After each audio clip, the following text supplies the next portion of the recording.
Hello hello hello hello guys. So descriptive paper பற்றி students கொஞ்சம் கேட்டுட்டு இருந்தாங்க. அதை பற்றி ஒரு இன்ட்ரோ கொடுத்துருவோம். என்ன பண்ணலாம், எப்படி பண்ணலாம். பேசிக்காக டிஸ்கிரிப்டிவ் பேப்பரை மாற்றிட்டானுங்க. எஸ்ஏ அண்ட் காம்ப்ரிஹென்ஷன் கொடுத்துருக்காங்க.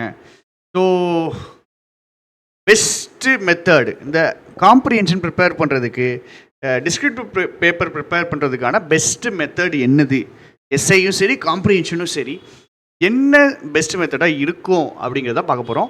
இதை பற்றி கம்ப்ளீட் டீட்டெயிலில் இப்போவே ஏன் சொல்கிறேன் அப்படின்னா, இப்போ ஆரம்பிச்சிங்கன்னா தான் எக்ஸாம் மெயின்ஸ் எக்ஸாம் கரெக்டாக இருக்கும். இப்போ ஆரம்பிச்சிங்கன்னா தான் மெயின்ஸ் எக்ஸாம் கரெக்டாக இருக்கும்.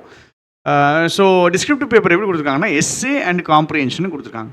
எஸ்ஏ ஆல்ரெடி இருக்கிறது தான், சரிங்களா.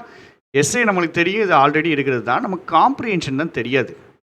இந்த காம்ப்ரிஹென்ஷன் இந்த டிஸ்கிரிப்டிவ் பேப்பர்னு கொடுத்துருக்காங்கல்ல, டிஸ்கிரிப்டிவ் பேப்பர் ஃபுல்லாகவே economic and social studies, emerging trends in banking, technology, current affairs, ethics, இதில் எல்லாத்துலேயுமே இருக்குன்னு சொல்கிறாங்க.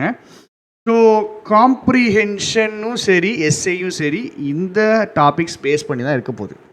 நமக்கு பிரச்சனையே என்னதுன்னா, இந்த காம்ப்ரிஹென்ஷன் ஏன் கொடுத்துருக்காங்க, லெட்டர் ரைட்டிங் இருந்துச்சு, ஸ்கோரிங் ஏரியா இருந்துச்சு, அழகாக தட்டிட்டு போயெல்லாம் இருந்துச்சு. இப்போ பயலுக்கு மாற்றிட்டாங்க. ஸோ இதுக்கு இப்போ எப்படி ப்ரிப்பேர் பண்ணுறது, ஃபஸ்ட்டு ஒரு விஷயம் புரிஞ்சுக்கிடுங்க. இதெல்லாம் நம்மள்கிட்ட இருக்கிற கோர்சஸ் என்ன யூஸ் பண்ணிக்கலாம், வாங்கிக்கலாம். டிஸ்கிரிப்டிவ்க்கு நீங்கள் பெய்டு கோர்ஸ் போட்டிங்கன்னா கண்டிப்பாக போடுவோம். டிஸ்கிரிப்டிவ்க்கு போடுற கோர்ஸ் வந்துட்டு இந்த இதில் சேர்ந்துடும். கிரிட்டிக்கல் ரீசனிங் கூட நான் இங்கே டிஸ்கிரிப்டிவும் ஆட் பண்ணிடுவேன். இந்த மெயின்ஸ் கோர்ஸ் இப்போ வந்துட்டு 450 இருக்குன்னு நினைக்கிறேன். 450 அண்ட் 550க்கு இருக்குது. அப்புறம் நம்மளுடைய எடிட்டோரியல் கோர்ஸ் அதுலேயே ஆட் பண்ணிடுவோம், சரியா. ஸோ இது ரெண்டுலேயுமே நம்ம டிஸ்கிரிப்டிவ்க்கான கண்டென்ட் உங்களுக்கு ஆட் ஆகிரும். பெய்டு பேட்ச் மாதிரி உங்களுக்கு ஆட் ஆயிரும். உங்களுக்கு எப்படி எஸ்ஏ எழுதணும், என்ன எழுதணும், நான் எப்படி எழுதுவேன், என்னென்ன பார்க்கணும், எல்லாமே டீட்டெயில்டாக வந்துடும். இது நம்மள்ட்ட இருக்கிற புக்ஸு, கோர்சஸ்ஸு இதை பார்க்கவே பயங்கரமாக இருக்குது எனக்கு. ஏன்னா இவ்வளவு கோர்ஸ் போட்டோமாடா அப்படிங்கிற மாதிரி இருக்குது. ஓகே, அதே மாதிரி உங்களுக்கு பர்ச்சேஸ் பண்ணிட்டீங்கன்னா இந்த மார்ட்டின் லூத்தர் 5 இந்த டெலிகிராம் ஐடிக்கு அனுப்புங்க. தயவு செஞ்சு டெலிகிராம் ஐடிக்கு அனுப்புனீங்கன்னா தான் உங்களுக்கு குரூப்லாம் ஆட் பண்ண முடியும், ஃபாலோ அப் இருக்கும். பெய்டு கோர்சஸ் வாங்கினீங்க அப்படின்னா தயவு செஞ்சு இதை பண்ணுங்கள். ஸோ ஒரு காம்ப்ரிஹென்ஷன் பேசேஜ் பேசிக்காக இது என்னது, நம்ம ஆர்சின்னு ஒன்று தனியாக படிக்கிறோம். இங்கிலீஷில் ஆர்சி தனியாக இருக்குது, சரிங்களா. அதில் எம்சிக்யூஸ் இருக்குது. இது என்னடா காம்ப்ரிஹென்ஷன் தனியாக, காம்ப்ரிஹென்ஷன் ஒன்று தனியாக இருக்கா அப்படின்னா கண்டிப்பாக இருக்குது. ஸோ பேசிக்காக இதில் என்ன பண்ணுவாங்க, ஃபஸ்ட்டு இதில் என்ன பண்ணுவாங்க அப்படிங்கிறத பார்த்துருவோம். அதுக்கப்புறம் இதை எப்படி இம்ப்ரூவ் பண்ணணும்னு பார்த்துருவோம். காம்ப்ரிஹென்ஷன் அப்படின்னு சொல்ல உடனே ஒரு பேசேஜ் கொடுத்துருவாங்க.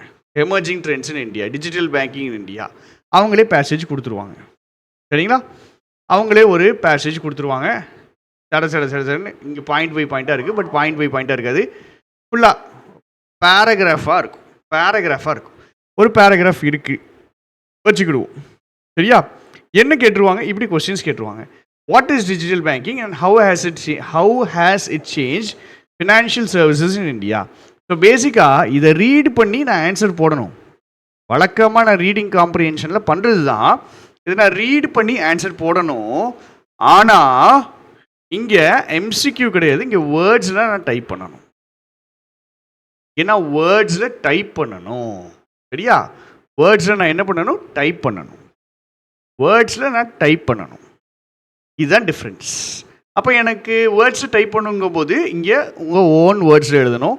இதுவே ஒரு குட்டி எஸ்ஏ மாதிரி தான் இருக்கும். பெரிய எஸ்ஏ ஒன்று எழுதுகிறோம், இந்த காம்ப்ரிஹென்ஷனில் ஒவ்வொரு கொஷினுக்கும் எழுதக்கூடிய ஆன்சர்ஸே குட்டி எஸ்ஏ மாதிரி தான் இருக்கும். இப்போ இதுக்கு ஒவ்வொரு இடத்துலையுமே நம்ம என்ன எழுதுகிற மாதிரி இருக்கும், நம்மளுடைய ஓன் வேர்ட்ஸில் அதில் இருக்கிற விஷயங்களை எழுதுகிற மாதிரி இருக்கும். டைரெக்டாக உங்களுக்கு இருக்காதுங்க. What are the challenges faced by digital banking, இந்த இருக்குது. டு அட்ரஸ் தீஸ் இஷ்யூஸ்ன்னு இருக்குது. அப்போ இந்த இருக்குது சேலஞ்சஸ், இந்த இருக்குது. இந்த பாயிண்ட் அப்படியே காப்பி பேஸ்ட் பண்ணுற மாதிரி இருக்காது, வாய்ப்பே கிடையாது. அப்படி இருக்காது. உங்களுக்கு இன்டைரக்டாக தான் கொஸ்டின் இருக்கும், புரிஞ்சு தான் நீங்கள் டைப் பண்ணுற மாதிரி இருக்கும்.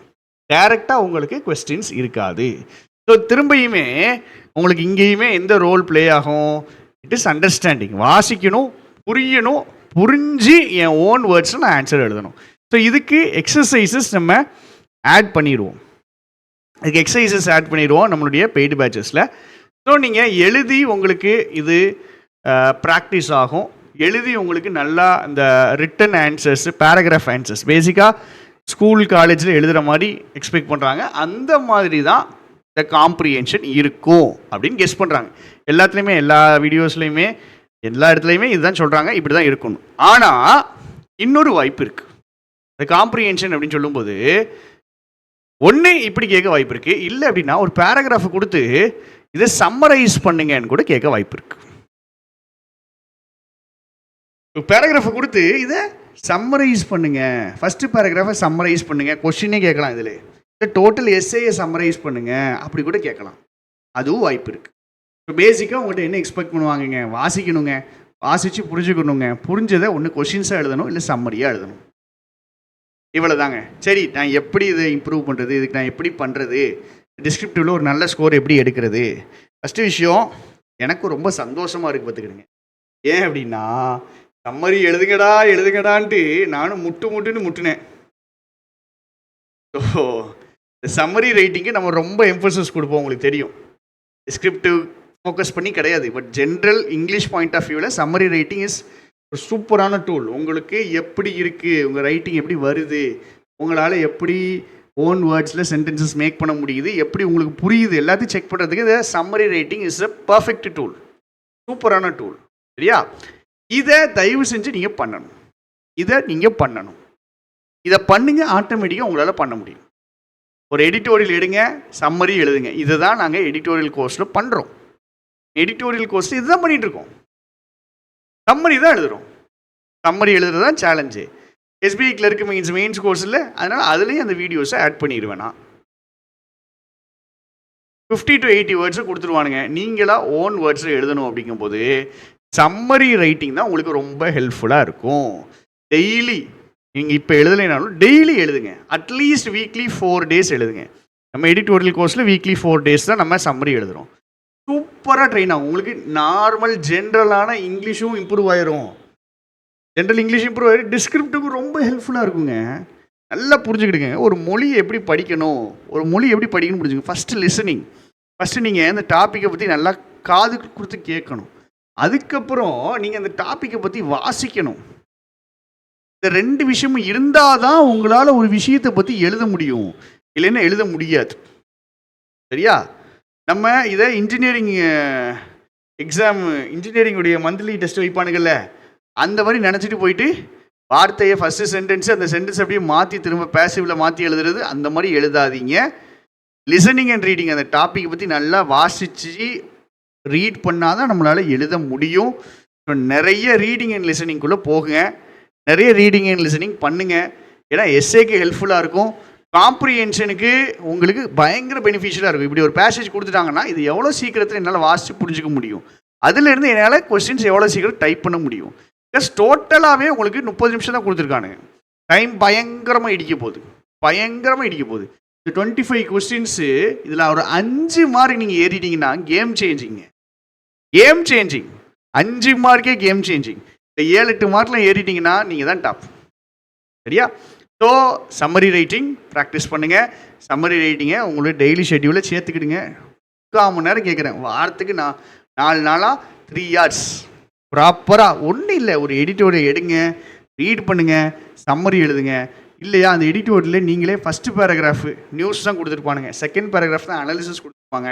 ஸோ ஃபஸ்ட்டு பேராகிராஃபு இருக்கிற நியூஸ் என்னங்கிறத சுருக்கமாக எழுதுங்க. செகண்ட் பேராகிராஃபுடைய அனாலிசிஸ்னு போட்டு அதை சுருக்கமாக எழுதுங்க. இப்படியெல்லாம் ட்ரை பண்ணுங்கள். தப்பு விடுங்க, ப்ராப்ளம் இல்லை, பிரச்சனை இல்லை. தப்பு விடுவதில் பிரச்சனை இல்லை. தப்பு விட்டால் தான் கற்றுக்க முடியும். இங்கேயே தப்பு விட்டுறணும், அங்கே போய் தப்பாயிடும். ஸோ ப்ளீஸ் இதை ப்ராக்டிஸ் பண்ணுங்க. சரியா? இதை தாண்டி இதை டீட்டெயிலாக எப்படி எழுதணும், என்ன எழுதணும், அந்த மாதிரி சில விஷயங்கள் சொல்கிறேன். பட் நிறைய பேருக்கு இருக்கிற டவுட்டு, நான் எழுதிடுவேன் ராஜா, நான் எழுதுனது சரியா தப்பான்னு எனக்கு எப்படி தெரியும்? நிறைய பேருடைய கேள்வியே என்னது, நான் எழுதுன கரெக்டாக தப்பான்னு எப்படிடா நான் செக் பண்ணுறது அப்படின்னா, அதுக்கு தான் ஒரு அதிசய டூல் இருக்குது, குவில் பாட். இந்த குவில் பாட் அப்படின்னு நீங்கள் டைப் பண்ணிவிட்டு உள்ளே போனீங்கன்னா இப்படி ஓப்பன் ஆகும். இதை ஒரு எக்ஸ்டென்ஷனை யூஸ் பண்ணிக்கலாம். கிராமர் செக்குன்னு போயிட்டு ஒரு இதை உள்ளே போட்டிங்க அப்படின்னா உங்களுக்கு சூப்பராக அது எரர்ஸை காமிச்சிடும். இந்த அதுக்கு பாருங்கள், எரர்ஸ் என்னென்ன எரர்ஸ்னு காமிச்சிடும். நம்பர் ஆஃப் கொஸ்டின்ஸ் 2 தடவை அடிச்சிருக்கேன். அக்செப்ட்னு கொடுத்தோன்னா இங்கே மாறிடும். த டோர் வாஸ் ஓப்பன், இது தப்பாக இருக்குது. இது தப்பாக இருக்கிறத நம்ம மாற்றணும். இது வந்து எரர் கொஷின் தான், ட்ரான்ஸ்ஃபர்மேஷன் ஆஃப் சென்டென்சஸ். அதனால நிறைய மிஸ்டேக்ஸ் இருக்குது. எனக்கு ரைட்டிங் ஸ்கோர் இங்கே காமிக்குது 59 கம்மியான ஸ்கோர். ஸோ கொஞ்சம் நல்ல ஸ்கோர் வரணும். வியூ டீட்டெயில்ஸ் கேட்டால் ஏன் இவ்வளோ மார்க் வந்திருக்கு, புவரான மார்க் ஏன் வந்திருக்கு எல்லாமே காமிச்சிடும். சரியா? கிளாரிட்டி இல்லை, ரைட்டிங்கில் கிளாரிட்டி இல்லை, ஸோ மார்க் குறைச்சிருக்காங்க. இப்போ இந்த மாதிரி உங்களுக்கு பார்க்குறதுக்கு ரொம்ப சூப்பராக இருக்கும் இந்த குவில் பாட்டு. நீங்கள் எழுதுறத அப்படியே காப்பி பேஸ்ட் பண்ணுங்கள், இங்கே உங்களுக்கு செக் ஆயிரும். அதே மாதிரி பேராஃப்ரைசர் ஒரு காம்ப்ரிஹென்ஷனை காப்பி பேஸ்ட் பண்ணிங்க அப்படின்னா உங்களுக்கு அவனே சம்மரி வந்து கொடுத்துருவான். இதாக இருக்குது, இவ்வளோ பெருசாக இருக்குது, இதை அவங்க இப்படி சுருக்கி தந்திருக்காங்க. சரிங்களா? சுருக்கி தந்திருக்காங்க, பேராஃப்ரைஸ் பண்ணியிருக்காங்க. 120 பேராஃப்ரைஸ் பண்ணியிருக்காங்கன்னு சுருக்கி தரல, பேராஃப்ரைஸ் பண்ணியிருக்காங்கன்னா வேற மாதிரி எழுதியிருக்காங்க. சரிங்களா? இருக்கிறதே ஈஸியாக, கொஞ்சம் ஈஸியாக ஸ்டாண்டர்டாக உங்களுக்கு வேறு மாதிரி எழுதி கொடுத்துருக்காங்க. ஸோ உங்களுக்கு ஒரு சம்மரி புரியலை, ஒரு எடிட்டோரியல் புரியலை அப்படின்னா நீங்கள் என்ன பண்ணலாம், இது தூக்கி போட்டிங்க அப்படின்னா அவங்க உங்களுக்கு ஈஸியான ஒரு வார்த்தைகளாக மாற்றி கொஞ்சம் தருவாங்க. சரியா? ஸோ இதையும் யூஸ் பண்ணிக்கலாம். அதிகமாக யூஸ் ஆகிறது நம்மளுக்கு கிராமர் செக்கர். சரியா? கிராமர் செக்கர் சூப்பர், செம்ம பெனிஃபிஷியலாக இருக்கும். ரைட் பண்ணி காப்பி பேஸ்ட் பண்ணிங்கன்னா போதும், இல்லை ஃபோல்டராக அப்லோட் பண்ணிங்கன்னா போதும், அழகாக உங்களுக்கு மிஸ்டேக்ஸை செக் பண்ணி தந்துடும். நமக்கு ப்ராப்ளம் இல்லை. டிஸ்கிரிப்டிவில் மார்க் மிஸ் பண்ணிடாதீங்க. டிஸ்கிரிப்டிவ்ங்கிறது 25 மார்க்ஸு. நம்ம படிக்கிறது 25 மார்க்ஸுக்கு மட்டும் இல்லை, 25 ப்ளஸ்ஸு எடுக்க பாருங்க, ஒரு 40, மொத்தம் 65 மார்க்குங்க. இந்த 65 32 எடுத்தாலே நான் பாதி ஸ்கோர், பாதி கடலை காண்டிட்டேங்க. மீதி இருக்கிற 10 எடுத்தாலே கிளியர் ஆயிரும். ஸோ டிஸ்கிரிப்டிவ்னு நினச்சி படிக்காதீங்க. டோட்டல் இங்கிலீஷே இல்லை இம்ப்ரூவ் ஆகுன்றதை புரிஞ்சுக்கிட்டு படிங்க. கண்டிப்பாக இதை ரெகுலராக பண்ணுறவங்களுக்கு ரொம்ப யூஸ்ஃபுல்லாக இருக்கும். டிஸ்கிரிப்டிவ்னாலே நான் எப்போவுமே ரெக்கமெண்ட் பண்ணுற ஒரு விஷயம் இருக்குது. டெலிகிராம் குரூப்பில் டிஸ்கிரிப்டிவ் கலெக்ஷன் ஒரு குரூப் இருக்குது. வேறு லெவல் குரூப், சூப்பரான குரூப்பு. ப்ராப்பராக யூட்டிலைஸ் பண்ணிட்டீங்கன்னா இந்த குரூப்பை மாதிரி டிஸ்கிரிப்டிவ்க்கான ஒரு சோர்ஸ் கிடையவே கிடையாது.